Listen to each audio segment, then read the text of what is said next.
Şaylanıp sürmeli gözülün kaşı, cerenimin diyar nazik bakışı. Dostlarım hayranda ağız basışı, haramin sözlerim aradı lelem. Şaylanıp sürmeli gözülün kaşı, cerenimin diyar nazik bakışı. Dostlarım hayrandı ağız basışı, haramin sözlerim aradı lelem. Şimal ne dedi? Evet yaşığın güller ne dedi? Evet yaşığın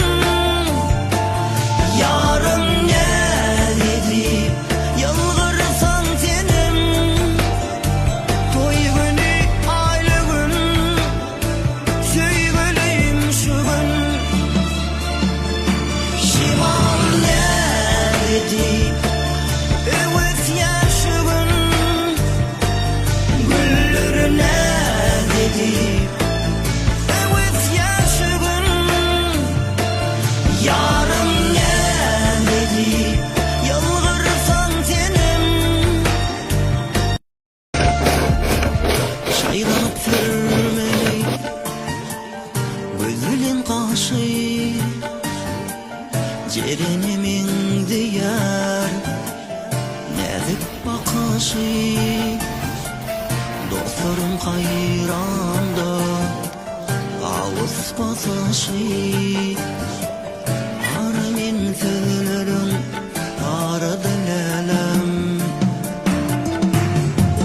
Şaylanıp sürmeli gözülün kaşı, cerenimin diyar nazik bakışı.